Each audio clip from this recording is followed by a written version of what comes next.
Hello everyone and welcome back to the channel. It is great to be back here with all of you after a couple weeks of not posting, but I really want to focus on the quality of the videos, not, pumping out the videos. So we're going to be jumping in real quick today because this might be a bit of a long one. Because today's topic is, from what I could research, the 4 steps of a currency reset. I'm not saying that this is the be-all to end-all of a currency reset, but from what I've done for my research, these are some of the steps that I have found. So before we get started though, real quick, go ahead and hit that like and subscribe button, and if you enjoy these videos, hit the bell notification to be notified when the next video drops. Thank you all for visiting, and hopefully you will find my video informative. So yeah. And hopefully you like the new backdrop here. I thought it looked kind of like a treasure chest. It was a little wooden treasure chest, for lack of a better word, that Mrs. Stacking Prepper got me for one of my birthdays once. So yeah, but jumping right into the video here. So what are the 4 stages of a currency reset? Stage number 1 is fiat currency control.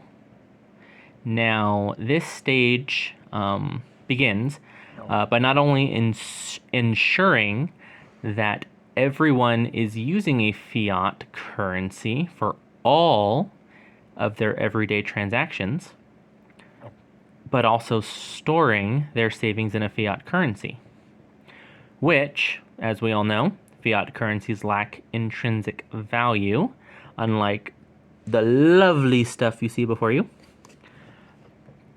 And it only has one because the government says that it has one.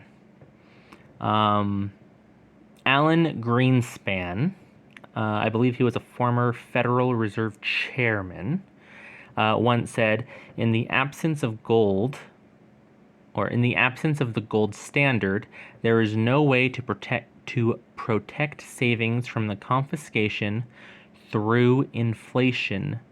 There is no safe store of value. End quote.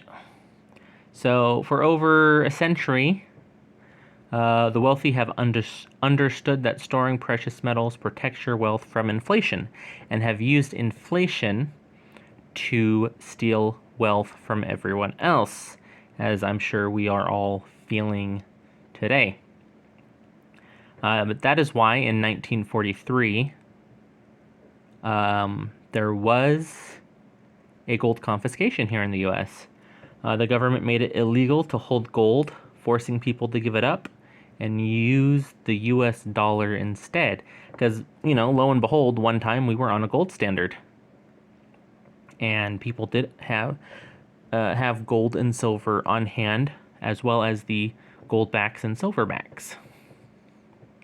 And then once everyone was using the dollar, it could start spending money it didn't have, which is why nowadays we have a lovely close to, if not already, $35 trillion in debt.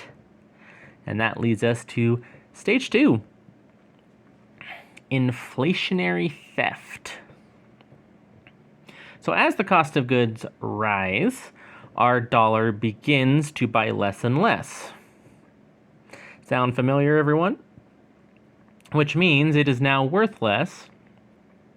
And once again, quoting from Alan Greenspan, the financial policy of the welfare state requires that there be no way for the owners of wealth to protect themselves. This is the shabby secret of the welfare statist tirades against gold. Deficit spending is simply a scheme for the confiscation of wealth, end quote. So wealth doesn't just disappear. All that happens is it changes who holds it. And so when the government spends more than it has and creates a deficit, it needs to borrow money by creating bonds, which are basically promises to repay the debt with interest. This process leads to increased government debt, which needs to be repaid. How do they do this? Through higher and higher taxes and inflation, which in turn reduces your purchasing power. This is a scheme for confiscation of wealth, and it's currently happening. Blatantly happening, nowadays. You look every day and prices are either, going up and then they go down and then they go back up and all of that. But here's a little bit of proof. In 2009, the average price for a dozen eggs was $1.50. But today, the average cost is about $3. So doubled, basically. But in, some previous videos I've released, we know that precious metals, especially gold for that matter, doesn't lose value. It just gains value. Again, kind of with that example, for those of you who maybe didn't see my previous videos, in 2009, the spot price was $972 per ounce for gold. Today it is today I believe it's over 2,400. So well over doubling your purchasing power. So what's changed in those roughly 13 to 14 years? Well, because, I don't know if I've mentioned this before, but when you see the cost of precious metals rising, then it means the value of the dollar is decreasing. And faith in the dollar, or faith in the currency of the country that you live in, is decreasing. In 2009, the U.S. debt was close to $13 trillion. And as I mentioned just now, today it is almost, if not $35 trillion. So, yeah. That is, that's kind of a basic outline. But, inflation is theft because companies, charge more. Taxes get higher. Dollars worth less. So the wealth is just transferring out of our hands into that of the wealthy through inflation. And once you reach a certain point in the inflation process, we move on to step 3. And I fear we are closer to this than what I would like. I may be wrong. Disclaimer, I'm not a financial advisor. I don't know much, I'm not an expert on the markets, reading the markets, all of that. But just looking at the way the economy is, I would not be surprised if we are close to step number 3, which is hyperinflation. And one of the most devastating examples of this was in Weimar, Germany, following World War I. Prices became astronomical overnight. The price of bread, going for 163 marks in January, soared to a staggering 200 billion marks in November of that same year. So 200 billion marks to buy a loaf of bread. That's insane. And I know we saw some examples of this in a more recent example in Venezuela when their currency was crashing as well. But those, going back to our example in Weimar, Germany, but those who held their wealth in fiat currency lost everything, and those who held their wealth in precious metals won. In January of 1923, I believe that's around the time Weimar, Germany was going through hyperinflation, an ounce and a half of gold would buy you a loaf of bread. By November that same year, it would buy you over 800 loaves of bread. So, great example there. I love seeing these examples on gold because it just goes to show you the intrinsic value of precious metals. And I've given many examples of that. The one I give to most people that I talk to when I'm trying to encourage them, enlighten them on stacking precious metals in my life, those that I know or meet on a daily basis, outside the camera. I typically will give examples of what 10 kilos of gold could buy you in the form of a house in like 1920, and then what it can buy you for a house in today's money. And I do mention that in a previous video. But that just goes to show, again, the intrinsic value of gold. And, I mean, even silver doesn't grow as fast as gold, but it still retains its intrinsic value and value. We're seeing silver rise substantially. It's over $30 right now, so, or I don't know, maybe we are seeing a silver breakout, which would be great. I'd love to see silver rise.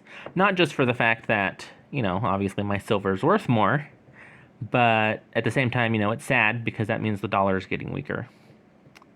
So, yeah, which one would you rather hold? Fiat currency or precious metals? Or obviously both, but still, I'd rather have precious metals, because after hyperinflation rips through and does its damage to a society, we move on to step 4, which is forcing a new currency on the populace. So imagine this situation where prices is so out of control and the value of your currency is so diminished that the government has no other option but to issue a new currency. They tell you that this new currency is valued at 1,000 to 1 of the old currency. Which means, if you had $1,000 in your bank account, you now only have $1 worth of the new currency. And you have no say or no control. This isn't just an imaginary scenario, but a real example of what happened to Mexico in 1990. After suffering through hyperinflation, the government issued a new peso that cut 3 zeros off the current peso, with the citizens not having any say in the matter. Imagine you had 100,000 of classic pesos, and the next day you only have $100 of the new peso, and it applied to any cash-based system in hand. Any cash-based system in hand, in the system, and in the stock market, as some examples. So to quote Greenspan again, gold stands in the way of this insidious process. It stands as a protector of property rights. If one grasps this, one has no difficulty in understanding the status antagonism towards the gold standard. End quote.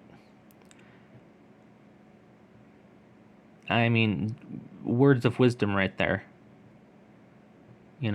That is why governments do not want us to own gold and silver. They do not want us to have currency of our own.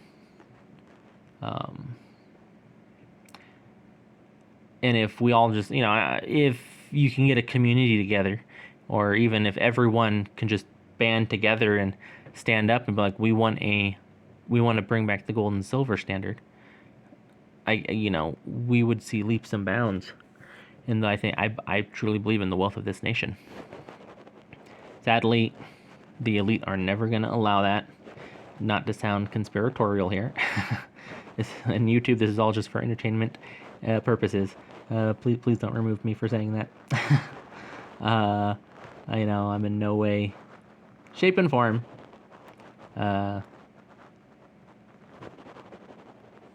saying to start a movement, but I think we should all do our best to be politically active and to reach out to our representatives and try the best we can. And if that doesn't work, form communities, prepper communities, stacking communities where you'll be ready in case something happens. And so I got off on a little tangent there, guys. But while while we see that precious metals, to get back on topic, while we see that precious metals serve many important functions, one of the most important is that it holds and protects your purchasing power over time. The reason why the government is anti-gold or anti-anything today outside of the system is because it gives people a way to protect their wealth. And when wealth is protected, it limits their spending and the redistribution of wealth through inflation. Now, do you guys feel confident that the government will stop spending your wealth to pay back their insurmountable debt? I hope you answered no. Because they won't. And it's only a matter of time before we move into stage 3, which is hyperinflation, and then stage 4, the currency reset, which will be the only option left after stage 3. And we will have no say in what that new currency would be. It could be a new version of the dollar, or a programmable, most likely it will be this one, the programmable CBDC. Either way, we lose unless we could take steps to protect our wealth with assets outside the system, like precious metals, like gold and silver, or any other thing that holds its value. So hopefully, I hope this brings insight and helps you think about the security of your wealth. I'm in no way trying to incite fear. Again, I may be wrong, but looking at everything going on, I'm afraid that that's not going to be the case. We're going to at some point in time see a currency reset, an introduction of a new dollar, whether it be digital or a new fiat. So thank you so very much if you've made it this far. I am going to be getting another ounce of silver. It's actually on its way. I have completed the big 20 ounces of silver. So big milestone there for me. And yeah, I'll be doing a video on that when that new ounce of silver comes in. So if you've made it this far, again, thank you so very much. You guys don't get enough credit. You guys make the channel. So if you have made it this far and you haven't subscribed, please consider subscribing. It's free, no cost to you, and you are joining a great community. Small, but great. And hit that like button if you enjoyed today's content. So yeah, keep stacking, keep prepping. Peace out.